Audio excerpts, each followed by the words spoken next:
جمعے کے دن غسل کرنا ضروری ہے، فرض کے درجے میں تو نہیں لیکن پسندیدہ ہے اور اس کی بہت تاکید کی گئی ہے۔ یہی وجہ ہے کہ بعض ائمہ کے نزدیک واجب ہے، لازم ہے، جمعہ ہوتا نہیں جب تک غسل نہ کیا جائے، اور بعض نے کہا کہ یہ وجوب کے معنوں میں نہیں بلکہ مستحب ہونے کے معنوں میں ہے۔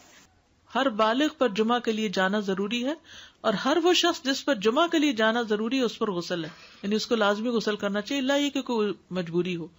تو آپ اپنا اسکیجول اس طرح بنائیں نا کہ جیسے اگر آپ ہر روز نہاتے ہیں پھر تو کوئی مسئلہ نہیں، لیکن اگر آپ ایک دن چھوڑ کے ایک دن نہاتے ہیں تو آپ پھر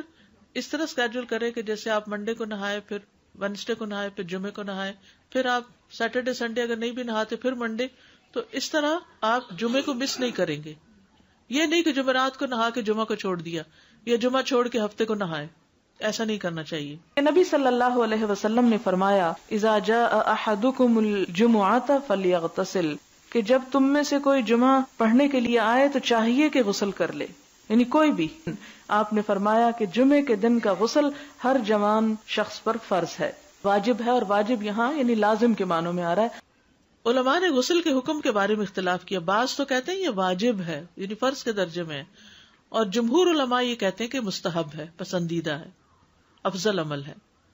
حدیث میں آتا ہے جس نے جمعے کے دن وضو کیا اس نے اچھا کیا، اور جس نے غسل کیا تو یہ افضل ہے۔ عمر بن خطاب اس اسنا میں کہ وہ کھڑے تھے جمعے کے دن خطبہ دیتے ہوئے، اذ جاء رجل من المہاجرین الاولین، جب آیا ان کے پاس ایک شخص مہاجرین میں سے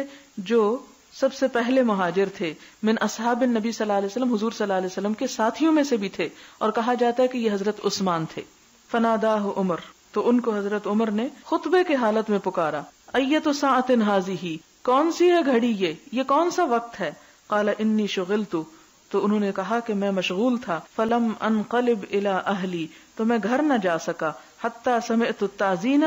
یہاں تک کہ میں نے آذان سن لی یعنی جمعے کی، فلم ازد علی ان توضأت، تو میں نے نہ زیادہ کیا اس پر کہ میں وضو ہی کر لوں، یعنی میں صرف وضو کر کے آ گیا۔ فقال، تو فرمایا کس نے؟ حضرت عمر نے، والوضوء ایضا، اور وضو ہی بس؟ وقد علمت، حالانکہ تم کو پتا ہے، ان رسول اللہ صلی اللہ علیہ وسلم کان یأمر بالغسل، کہ نبی صلی اللہ علیہ وسلم غسل کرنے کا حکم دیا کرتے تھے۔ تو اس سے آپ حضرت عمر کے اس کا بھی اندازہ لگا سکتے ہیں کہ وہ سنتوں کی پابندی کرانے میں بھی کس قدر شدید تھے، کہ حضرت عثمان جیسے شخص کو بھی انہوں نے نہیں بخشا، اور خطبے کی حالت میں بھی ان کو